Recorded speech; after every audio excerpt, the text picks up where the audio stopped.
తినడం కూడా ఓ పండగే. మొరాకో మరి మాకో? పూర్తి వివరాలకు చదవండి రేపటి సాక్షి దినపత్రిక. నమస్కారం, లైవ్ షోకి స్వాగతం. అతిథుల పరిచయం శ్రీ ఎంవి ప్రసాద్ రెడ్డి గారు, సీనియర్ పాత్రికేయులు, ప్రముఖ విశ్లేషకులు. శ్రీ కాకుమాన్ రాజశేఖర్ గారు, వైఎస్ఆర్ కాంగ్రెస్ పార్టీ అధికార ప్రతినిధి. ఇక ఈనాడుకు చంద్రబాబు గారు గిఫ్ట్ ఇచ్చేసినట్టేనా? మార్గదర్శిపై సిఐడి పెట్టిన కేసులన్నింటినీ అప్పీల్స్ని విత్డ్రా చేసుకుంటూ చంద్రబాబు గారి ప్రభుత్వం ఆదేశాలు ఇచ్చింది. ఆ మేరకు కోర్టులో కూడా అప్లై చేయడం జరిగిపోయింది. విత్డ్రా కూడా అయ్యే దశకు వచ్చేసింది. కోర్టులు కూడా అనుమతించేశాయి. ఇది అసలైన క్విట్ ప్రోకో అంటారా? ఇది ఈ రకంగా మార్గదర్శిలో చందాలదారుల నుంచి డిపాజిట్లు వసూలు చేయాలి, ప్రజల నుంచి డిపాజిట్లు వసూలు చేసే అధికారం లేకపోయినా, చట్ట విరుద్ధమైనా కూడా మార్గదర్శి వారు చేశారన్నది సిఐడి అభియోగం. ఆధార సహితంగా కోర్టులు సమర్పిస్తే ఇప్పుడు ఆ కేసులు కొన్నింటినీ మొత్తం అన్నిటినీ వెనక్కి తీసేసుకుంటూ, అప్పీల్స్ అన్నింటినీ వెనక్కి తీసుకుంటూ చంద్రబాబు గారు ఈనాడుకి గిఫ్ట్. అందుకోసమే ఈనాడు గత అనేక సంవత్సరాలుగా చంద్రబాబు గారికి మద్దతుగా నిలుస్తోంది, అండగా నిలుస్తోంది. గత 5 ఏళ్లుగా జగన్ ప్రభుత్వంపై విషం జిమ్మినటువంటి ఈనాడు పత్రికకు ఇప్పుడు మంచి గిట్టుబాటు అయినట్లేనా? ఈ రకంగా ఈ పరిస్థితి మరి మరోవైపేమో పారిశ్రామికవేత్తలనే టార్గెట్గా చేసుకుని దేశవ్యాప్తంగా కేసులు ఉన్నటువంటి ఆవిడెవరో కాదంబరేట, ఆవిడని అడ్డం పెట్టుకునేమో ఎక్కడెక్కడ కేసులు తవ్వుతున్నారు. ఇంకోవైపు ఏమో ఆ కేసులు ఆల్రెడీ సిఐడి నమోదు చేసిన కేసులనేమో ఎత్తివేస్తున్నారు. ఇంకా మరోవైపు 2 వైసీపీ ఎంపీలు రాజీనామా చేసి దీన్ని వాళ్ళు బయట పెట్టుకున్నారు. వాళ్ళ స్వరూపాన్ని బయట పెట్టుకుంటే సుభాష్ చంద్రబోస్ గారు చాలా గట్టిగా విధేయతను, లాయల్టీ అంటే పార్టీ పట్ల విశ్వసనీయతని ఎలా రుజువు చేసుకున్నారో ఒకసారి ఆయన వీడియో చూద్దాం. మరి మరోవైపు మోపిదేవి, బేదా మస్తానరావులు ఎలా కృతజ్ఞతతో, అంటే ఏమాత్రం కృతజ్ఞత లేకుండా వ్యవహరించారో చూస్తున్నాం. ఇవి ఒకసారి వీడియో చూసిన తర్వాత ఈ మార్గదర్శి గిఫ్ట్, ఈనాడుకి బాబు గిఫ్ట్ మీద, అలాగే ఇతర అంశాల మీద చర్చలోకి వెళదాం. నాకేమీ జగన్మోహన్ రెడ్డి గారు నాకేమీ అన్యాయం చేయలేదు. వైఎస్ఆర్ కాంగ్రెస్ పార్టీ అన్యాయం చేయలేదు. ఖచ్చితంగా ప్రతి అంశంలోనూ కూడా, ప్రతి విషయంలోనూ కూడా వైఎస్ఆర్ కాంగ్రెస్ పార్టీ నన్ను ఆదరించింది. అటువంటి ఆదరించిన పార్టీకి నాకు ప్రోత్సాహం ఇచ్చినటువంటి జగన్మోహన్ రెడ్డి గారికి నేను వెన్నుపోటు పొడవలేను చాలా ఖచ్చితంగా చెప్పాను. అయినా నన్ను అసలు కనీసం సంప్రదించకుండా చాలా టీవీల్లో స్క్రోలింగ్లు ఇస్తూ ఉన్నారు. మరి ఇది ఒక విధంగా దిట్ ఈజ్ నాట్ గుడ్ జర్నలిజం. దయచేసి ఎప్పటికే విలువలు తగ్గిన విలువలను కొంచెం పెంపొందించుకోవాల్సిన బాధ్యత ఇటు పత్రికా రంగానికి ఉంది, ఇటు రాజకీయ నాయకులకు కూడా ఉంది. రైట్. మరి పిల్లి సుభాష్ చంద్రబోస్ లాగా ఎంతమంది ఆ విలువలు పాటిస్తారో చూడాలి. ఇద్దరైతే ఇప్పటికే తిలోదకాలు ఇచ్చేశారు. రైట్. ప్రసాద్ రెడ్డి గారు చెప్పండి, ఈనాడుకు చంద్రబాబు గారి గిఫ్ట్ బాగుందా? మార్గదర్శి అప్పీల్ని ఉపసంహరించుకున్నారంట, ఈ మొత్తం ఆస్తులు జప్తు ఇవన్నీ కూడా పోతాయట.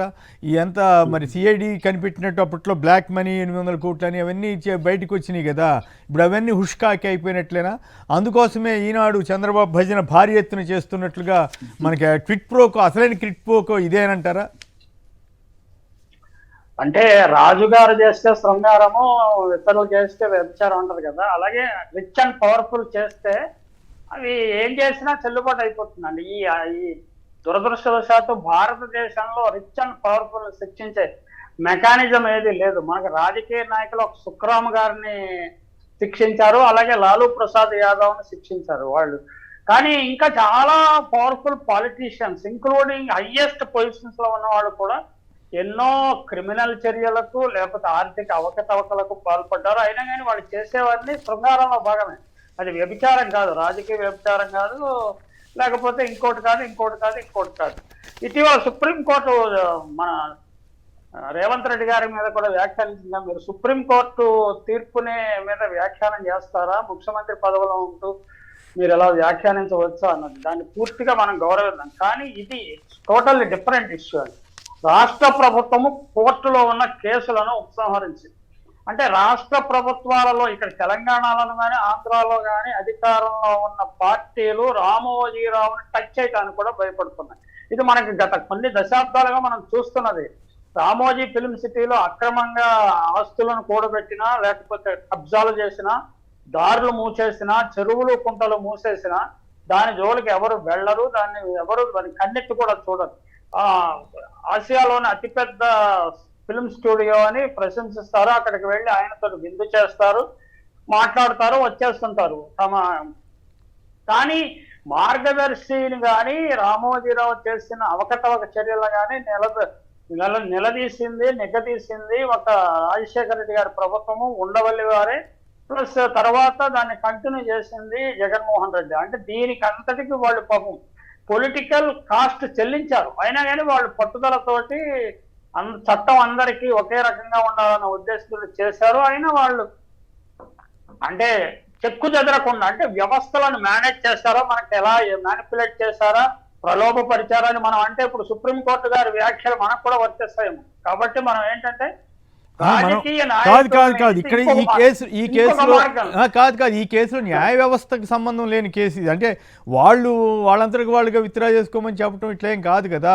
రాష్ట్ర ప్రభుత్వమే విత్డ్రా చేసుకునే వాళ్ళ లాయర్ల ద్వారా విత్డ్రా చేసుకుంది. కాబట్టి ఇప్పుడు తప్పు వ్యవస్థ ఇంతకు ముందు చేసింది మనకు తెలుసు కదా. జస్టిస్ రజనీ గారు ఏం చేశారు, ఆఖరి క్షణంలో కేసు కొట్టేశారు. రాష్ట్ర విభజన సమయంలో అంటే ప్రస్తావించుకోవాలి, చరిత్ర ప్రస్తావించుకోవాల్సిన అవసరం ఉంది కదా. అందుకని నేను దాన్ని ప్రస్తావించాను. ఖచ్చితంగా రాష్ట్ర ప్రభుత్వం, చంద్రబాబు నాయుడు మీరు చెప్పినట్టు ఆయన క్విడ్ ప్రోకో రామోజీరావు గారి గత 4 దశాబ్దాలుగా, ఆయన 10 ఏళ్ళు 5 ఏళ్ళుగా కాదు 4 దశాబ్దాలుగా చంద్రబాబుని ఈ ప్రాప్డప్ ఆయన్ని నిలబెట్టాడు, బొమ్మలా నిలబెట్టి మొత్తం వ్యవహారం అంతా ఆయన నడిపిస్తున్నాడు. చంద్రబాబుకి ఆయనకి పూర్తిగా వేవ్ లెంగ్త్ మ్యాచ్ అయింది. ఆయన రామోజీరావు గారు మరణించినప్పటికీ ఆయన ఆత్మ చంద్రబాబు చుట్టూ ఉండి రక్షణ కవచంలా పనిచేస్తుందని అనటానికి ఇది ఒక ఉదాహరణ. అంటే రామోజీరావు గారిని ఏ న్యాయం కానీ, ఏ చట్టం కానీ, ఏ సిఐడి కానీ, ఏ సిబిఐ కానీ టచ్ చేయలేదు. ఒక జగన్మోహన్ రెడ్డి టచ్ చేసి అది ఆయన ఏదో అది ఒక మనకు విజయాలు కనిపిస్తుంది కదా. రామోజీరావు గారు పక్క మీద పడుకొని ఇదేదో కాలమహిమ జగన్ మహిమ అన్నాడు కదా. Maybe that was the only weakest point we can see in his life. Otherwise ఆయన కోర్టులు మేనేజ్ చేస్తాడు, లేకపోతే రాజకీయ పార్టీలు మేనేజ్ చేస్తాడు, ప్రభుత్వాన్ని మేనేజ్ చేస్తాడు. ఇక్కడ తెలుగుదేశం అధికారంలో ఉన్న కేంద్రంలో కాంగ్రెస్ ప్రభుత్వాన్ని మేనేజ్ చేస్తాడు. ఆయన మేనేజ్ అండ్ మ్యానిపులేటివ్ స్కిల్స్ మనకు తెలియనివి కావు. కేసీఆర్ గారు ఈయన అద్భుతంగా కాంగ్రెస్ లోనే ఒక వర్గాన్ని, రాజశేఖర రెడ్డి వ్యతిరేక వర్గాన్ని ఆయన మేనేజ్ చేసేవాడు. మర్రి చెన్నారెడ్డి ప్రభుత్వం కూరగొట్టడానికి ఇక్కడి నుంచి ఆయన పావులు కలిపేవాడు. ఇందిరాగాంధీ డైరెక్ట్ లాయిజాన్ని పెట్టుకుని మర్రి చెన్నారెడ్డి గారు ఇక్కడ బలపడకుండా ఆయన వీకెండ్ చేసేవాడు. ఇదంతా గత 5 దశాబ్దాలుగా రాజకీయాలను చాలా ప్రత్యక్ష సాక్షిని కాబట్టి నాకు ఇవన్నీ తెలుసు. కాబట్టి మార్గదర్శిని శిక్షించే శక్తి ఏది లేదు అనేది చాలా స్పష్టమైంది. ఇది చంద్రబాబును కూడా శిక్షించే శక్తి ఏది లేదు అని గత భవిష్యత్తులో కూడా రుజువయ్యే అవకాశాలు ఉన్నాయండి. అంటే దే ఆర్ వ్యవస్థలోని ప్రతి దశలోను వ్యక్తులను, వ్యవస్థలను మేనేజ్ చేసి, మ్యానిపులేట్ చేసి, ప్రలోభపరిచి, ప్రభావితం చేసే శక్తియుక్తులు వారికి ఉన్నాయి. వారికి చేతులెత్తి నమస్కారం చెప్తాం. మనము దేవుడి వెంక చూద్దాం, పైకి చూసి దేవుడిని ప్రార్థించాలి. డివైన్ పనిష్మెంట్ ఏదైనా వచ్చి వీళ్ళు ప్రజలకు అన్యాయం చేసుకున్న వారు నాశనం కావాలి. అందరూ నాశనం కావాలని మనం కోరిక. మంచివాడు నాశనం కావాలి, మంచివాడు 10 కాలాల పాటు చల్లగా ఉండాలి. డివైన్ ఇంటర్వెన్షన్ ఏదైనా వస్తుందేమో మనం ఎదురు చూడాల్సిందే తప్ప కోర్టులు శిక్షించవు, ప్రభుత్వాలు శిక్షించవు. There are nexus. మీకు యాడమ్ స్మిత్ ఇంతే చెప్పాను, కోర్టులు పోలీసులు ఉన్నది ధనికులను రక్షించడానికే తప్ప పేదలను ప్రజలను రక్షించడానికి కాదు అని ఇంకోసారి మనం గుర్తు చేసుకోవాల్సింది. అయితే ఇక్కడ ఇప్పుడు ఈ కేసులు సిఐడి పెట్టిన కేసులు మార్గదర్శి చిట్ ఫండ్స్ మీద మొత్తం విత్డ్రా చేసుకుంటున్నట్లుగా మొత్తం కనపడతా ఉంది. అప్పీళ్ళని విత్డ్రా చేసుకుంటున్నట్లుగా ఇప్పుడు ఈ ఉండవల్లి గారి కేసు ఏమవుతుంది? ఈ పరిణామం తెలంగాణ హైకోర్టుకి వచ్చింది కదా. ఆ కేసు మీద కూడా ఇప్పుడు ఏపీ గవర్నమెంట్ ఇంతకుముందు జగన్ గారి గవర్నమెంట్ ఉన్నప్పుడు అప్పీల్ ఉండవల్లి గారు చెప్పారు. అప్పటికే సూచన మేరకు 2 రాష్ట్ర ప్రభుత్వాలను ఆయన కోరాడు. ఏపీ ప్రభుత్వం అఫిడవిట్ దాఖలు చేసింది. ఇప్పుడు దాన్ని కూడా విత్డ్రా చేసుకుంటే మొత్తం కేసు అంతా వీక్ అయిపోతుందా ఈ డిపాజిట్ల కేసు అని? మీరు ఈ అంశంలో సుప్రీంకోర్టు ఏ వైఖరి తీసుకుంటుంది? మార్గదర్శి ఫైనాన్షియల్ విషయంలో కానీ, మార్గదర్శి విషయంలో కానీ లేకపోతే ఇప్పుడు ఈవీఎం కూడా అదే పరిస్థితి అండి. ఈవీఎంలోనూ నిజంగా అన్ని చాలా స్పష్టమైన ప్రూఫ్స్, సాక్ష్యాధారాలు ఉన్నప్పటికీ అది ముందుకెళ్ళలేదు కదా. ఎందువల్లంటే రిచ్ అండ్ పవర్ఫుల్, వాళ్ళు రిచ్ అండ్ పవర్ఫుల్ ఏం చేస్తారంటే వ్యవస్థలను మ్యానిపులేట్ చేస్తారు, వ్యక్తులను మ్యానిపులేట్ చేస్తారు, నిబంధనలు అవసరం వస్తే మారుస్తారు, నిబంధనలకి కొత్త వక్రీకరణ చేస్తారు, కొత్త నిర్వచనాలు చెప్తారు. ఇది అంతా జరుగుతున్నది, ఇది ఇవాళ జరుగుతున్నది కాదు, ఎల్లకాలము చరిత్రలో జరుగుతున్నది, భవిష్యత్తులో కూడా జరుగుతుంది. సుప్రీంకోర్టు ప్రధాన న్యాయమూర్తి చంద్రచూడ్ గారు ఏ వైఖరి తీసుకుంటారు, ఆయన వంక ప్రజలు చాలా జాగ్రత్తగా పరిశీలిస్తున్నారు. Will he take a principled stand? Rich and powerful కాదు, ఈ రాజ్యాంగం ఉన్నది, వ్యవస్థలు ఉన్నది, సుప్రీంకోర్టు ఉన్నది, న్యాయ వ్యవస్థ ఉన్నది, పేద ప్రజల కోసము, సామాన్య ప్రజల కోసము, రూల్ ఆఫ్ లా కోసము ఉన్నాయని ఆయన నిరూపిస్తారా, లేకపోతే ఆయన మధ్య మార్గం పోతారా? కాదు, మీరు అమాయకంగా మాట్లాడుతున్నారు కొన్ని విషయాలు, ఆశ్చర్యంగా.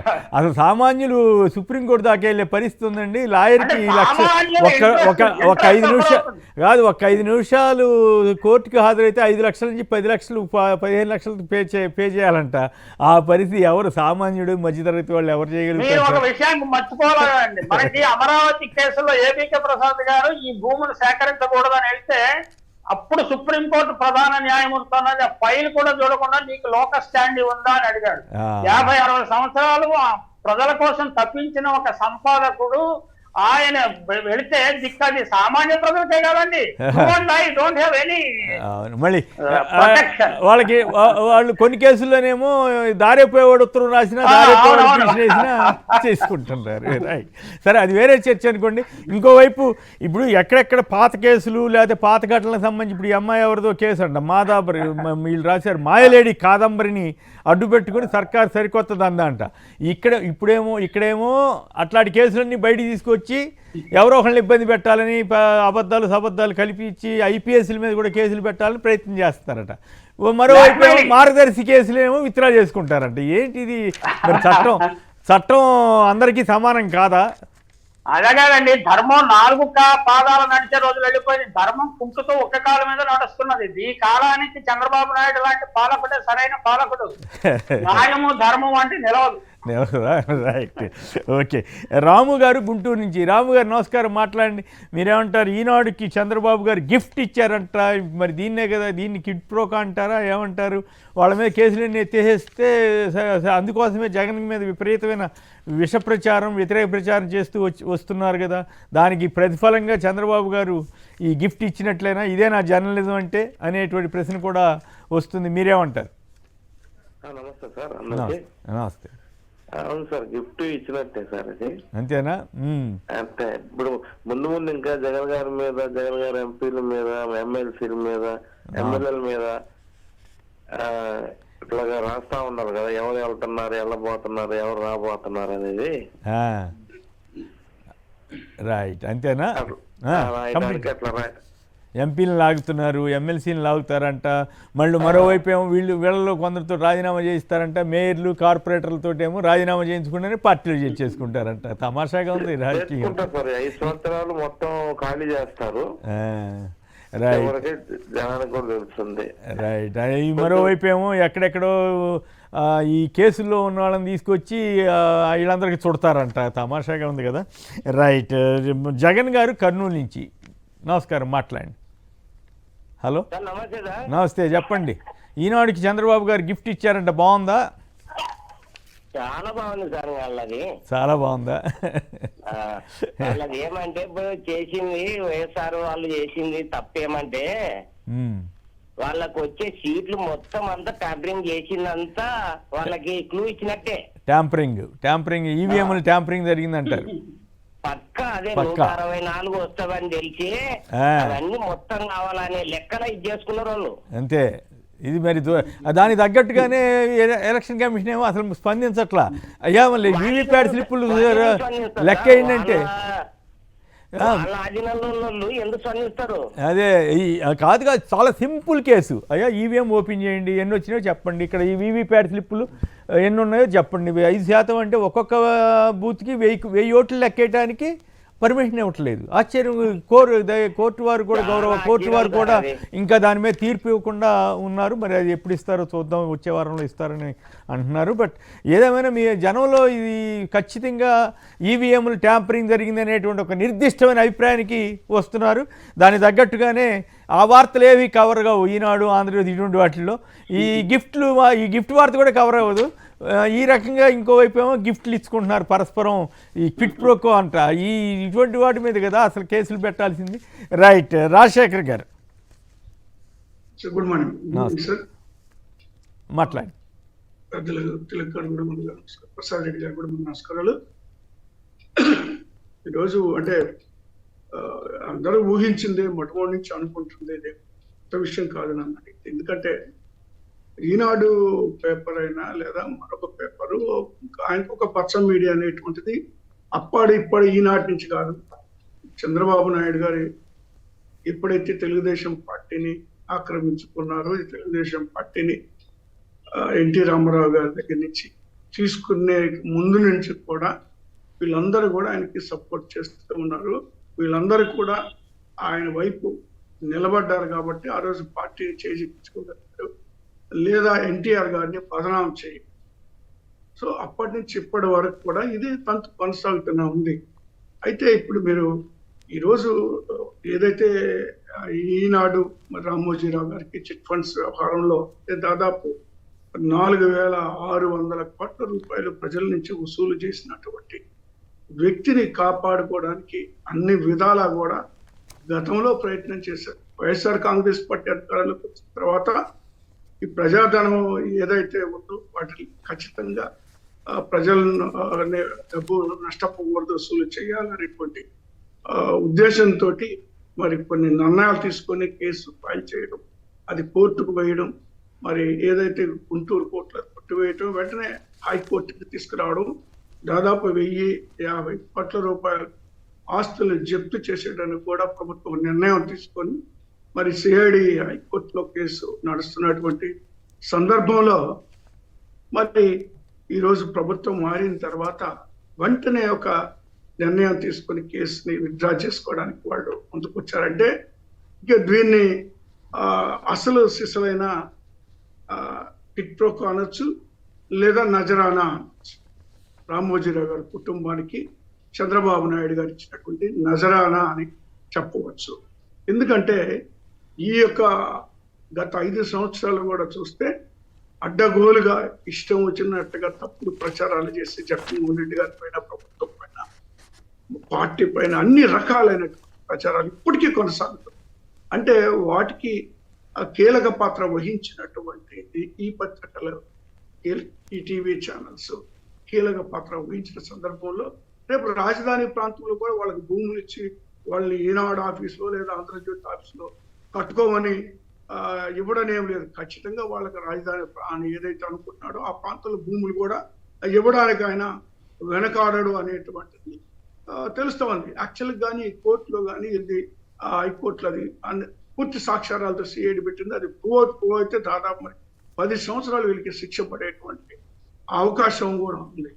అలాంటి పరిస్థితి నుంచి వీళ్ళని ఏదో ఒక విధంగా తప్పించాలి, ఏదో ఒక విధంగా వీళ్ళ ఆస్తుల్ని కూడా జప్తు చేయకుండా కాపాడాలి అనేటువంటి ఉద్దేశంతో మరి ఈ విధమైనటువంటి నిర్ణయం తీసుకోవడం జరిగింది. అయితే ఇక్కడ గమనించాల్సిన అవసరం, ప్రజలు గమనిస్తున్నటువంటి విషయాన్ని మరి వీళ్ళు గుర్తించటం లేదు. ప్రజలు గమనిస్తూ ఉన్నారు. ఎందుకంటే నష్టపోయింది ప్రజలు. అక్కడ 4,600 కోట్ల రూపాయలు వసూలు చేశారంటే ప్రజాధనాన్ని ఆర్బీఐ రూల్స్ కూడా వ్యతిరేకంగా వసూలు కార్యక్రమం అనేటువంటి జరిగింది. దీన్ని మరి ఎప్పుడో వెలికి తీయడం జరిగింది. ఎప్పటి నుంచో కేసులు నడుస్తూ ఉన్నాయి. అలాంటి పరిస్థితుల్లో మరి ఆంధ్రప్రదేశ్ సంబంధించి మరి ఎప్పుడైతే కేసులు పెట్టారో వెంటనే కూడా తప్పుడు ప్రచారాలు చేయడం.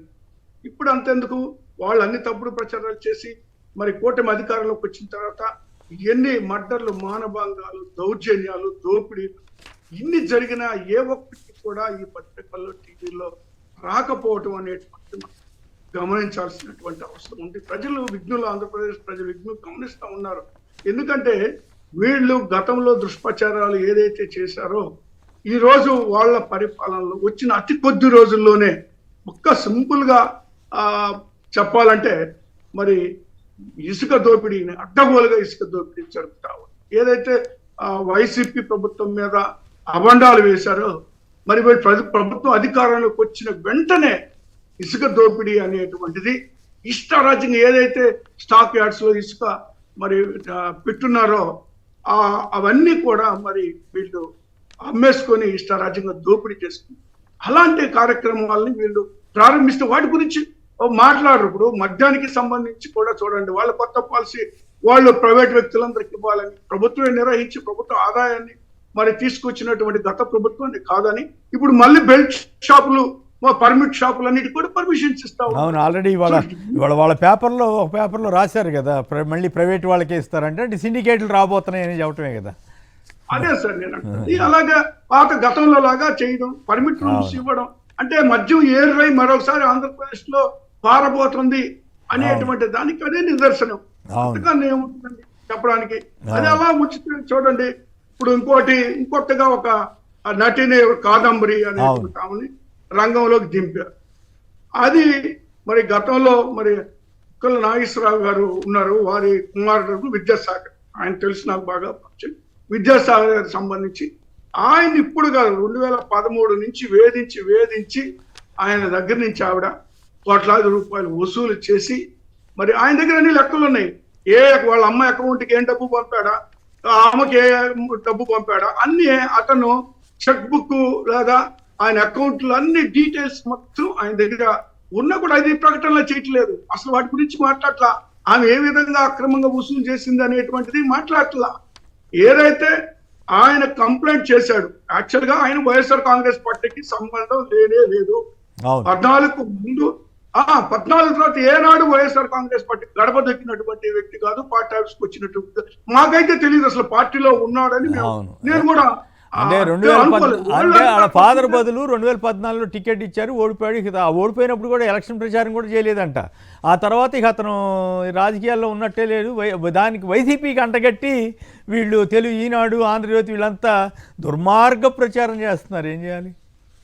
అదే సార్, ఇప్పుడు ఆయన అందుకే నేనేమన్నా అంటే నాకు తెలియదు, పార్టీలో ఆవిర్భావం నుంచి ఉన్న పని చేస్తున్న మాకు కూడా ఆయన తెలియదు. 14లో పోటీ చేశాడని ఇటువంటి తెలుసు. ఆ తర్వాత ఆయన కంప్లీట్ గా ఆయన వ్యాపారాలు ఏదో ఆయన చూసుకున్నట్టు రాజకీయాలు వదిలేశాడు.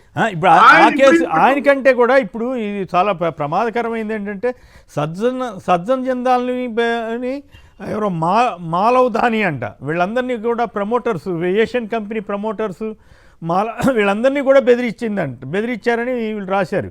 మరి కూటమి ప్రభుత్వ తీరు వల్ల ఇప్పుడు జిందాల్ మన రాష్ట్రంలో అనేక పరిశ్రమలు పెడతానికి ముందుకు వచ్చాడు. ఇప్పుడు ఆయన వెనక్కిపోయే ప్రమాదం కూడా ఉంది. సో వీళ్ళు తరుగుతున్నట్టుగా ఉంది పారిశ్రామికవేత్తల్ని.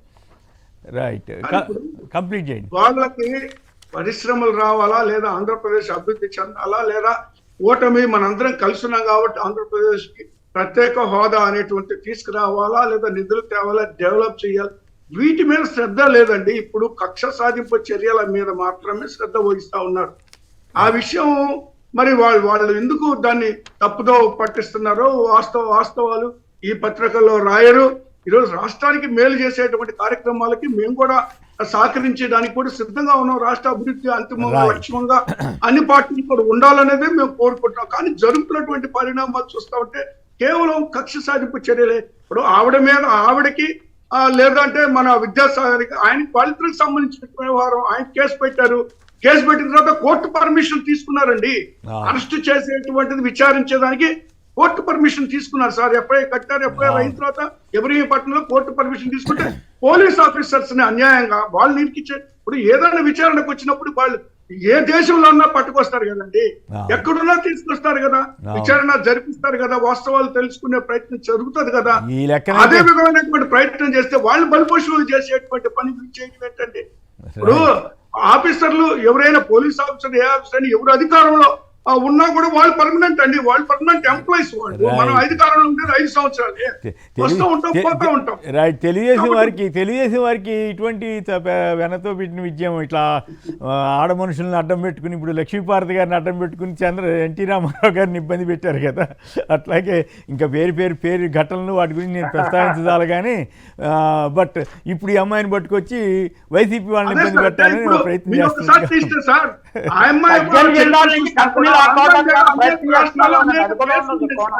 ఏమంటారు?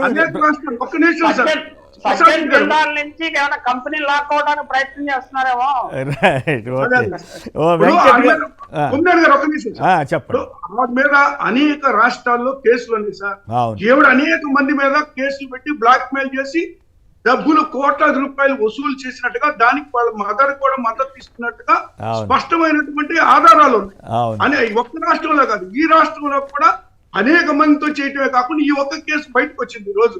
అయితే దాన్ని అడ్డం పెట్టుకొని వీళ్ళు ఏదో ఒక విధంగా వైఎస్ఆర్ కాంగ్రెస్ ఎక్కడ ఏది జరిగినా, ప్రపంచంలో ఎక్కడ ఏది జరిగినా కూడా వైఎస్ఆర్ కాంగ్రెస్ పార్టీ పేరు తీసుకురావడం అనేటువంటిది వాళ్ళు ఒక ఆనవాయితీగా పెట్టుకుంది.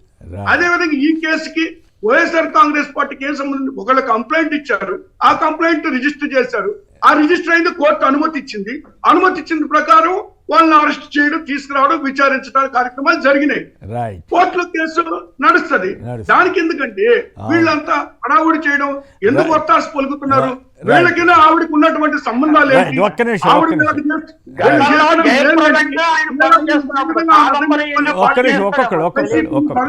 ఆలోచన ఎందుకు చేస్తున్నారు? రైట్. ఒక్క నిమిషం. వెంకట్ గారు గుంటూరు నుంచి, మాయలేడి అనేటువంటి సినీ నటిని, మాయలేడి సినీ నటి కేసునేమో ఎక్కడెక్కడ పాత కేసు తొవ్వి తీసుకొస్తున్నారు, మార్గదర్శి కేసు ఏమో ఎత్తేస్తారంట, విత్డ్రా చేసుకుంటారంట.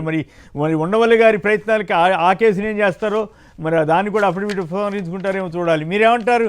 సో ఈనాడు గిఫ్ట్ ఇచ్చినట్లయినా ఈ మాయలేడి కేసు ద్వారా ఆన్లైన్లో ఇబ్బంది పెట్టాలి, ఐపీఎస్ని ఇబ్బంది పెట్టాలనుకోవడం కరెక్టేనా? నమస్తే అండి, అక్కడ ఉన్న వాళ్ళు పెద్దలందరికీ. అప్పుడు ఇది ఈనాడు గిఫ్ట్ ఇచ్చినట్టే కదా, రెండోది ఏంటంటే పేద ప్రజల ఉసురైతే తగిలిద్దండి ఎవరికైనా. ఏదండి ఏమన్నారు? పేద ప్రజల ఉసురైతే. పేద ప్రజల ఉసురా? ఎందుకు? ఎందుకంటే ఈ ప్రజల ఇది కదా సార్ అంతా. అదే. అచ్చా. ఓకే. ఇప్పుడు ఆ లేడీది అంటున్నారు, నారాయణ గారి మరదలు ఏం చెప్పింది ఏంది, అది కూడా భలే కీలకమైన పాయింట్ రైజ్ చేశారు మిత్రమా. కరెక్ట్. ఆవిడ ఈ ఆరోపణలు కేసులు పెట్టినా కూడా ఎవరు పట్టించుకోని పరిస్థితి.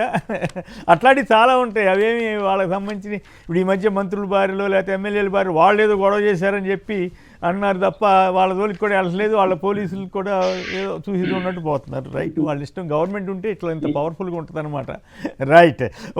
ఫైనల్గా చెప్పండి ప్రసాద్ రెడ్డి గారు, ఈ వీళ్ళిద్దరు రాజీనామా చేయటం పద్ధతేనా? మోపిదేవి అలాగే మన బేదా మస్తాన్ రావు. బీరా మస్తాన్ రావు గారి విషయంలో నాకు అంత వెళ్ళిపోతాడు, ఎందుకంటే అక్కడి నుంచి వచ్చాడు, అక్కడి నుంచి పోయాడు. అదే గృహప్రవేశమో హోమ్ కమింగ్ అని ఏదో అనుకుని ఆయన అనుకోవచ్చు. కానీ ఆయన అక్కడ నెల్లూరులో పెద్ద ఎత్తున బిజినెస్లు కూడా ఉన్నాయిలేండి.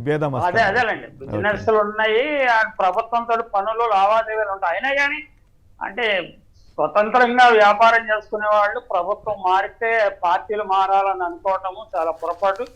అసలు అంటే ఈ ధనవంతులను, అత్యధిక ధనవంతులను పార్టీలో కీలక పదవులు ఇవ్వటము అంటే పార్టీ కింద నుంచి క్రమశిక్షణగా పార్టీ వ్యవస్థాపరంగా వచ్చే వాళ్ళని కాకుండా కార్యకర్తలను అట్లా కాదు కదా. ఇప్పుడు మోపిదేవి మొదటి నుంచి ఉన్నాడు.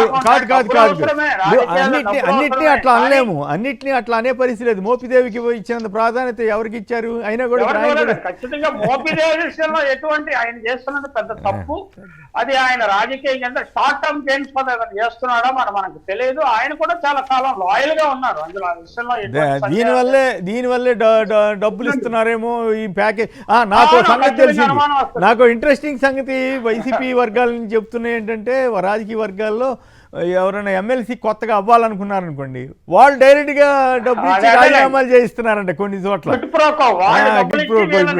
ఒక ఎమ్మెల్సీ పదవి కావాలంటే 10 కోట్లు ఇచ్చి రాజీనామా చేయించి, నువ్వు ఎట్టగో ఆ పార్టీలో ఉన్నావు కదా, మళ్ళీ అనవసరంగా ఇబ్బందులు పడతావు అని చెప్పి అట్లా ఇంకా వేరు రూపాల్లో చేసి ఇట్లా చేస్తున్నారంటున్నారు. మరి రాజ్యసభ వీళ్ళిద్దరి వ్యవహారంలో కూడా అట్లాంటిది ఏమైనా జరిగిందా లేదా అనేది మనకు తెలియదు. కానీ బట్ ఈ ప్రచారం అయితే జరుగుతూ ఉంది. ఎవరైనా ఎమ్మెల్సీ కావాలనుకున్నా, ఎంపీ కావాలనుకున్నా వాళ్ళకి డబ్బులు ఇచ్చి రాజీనామా చేయించి తర్వాత ఇక్కడ మేనేజ్ చేసుకుని అట్లా కూడా జరుగుతుందంటే, సరే వాళ్ళ సలహా తీసుకునే చేస్తున్నారేమో అయ్యిండొచ్చు కూడా అని కూడా అంటున్నారు.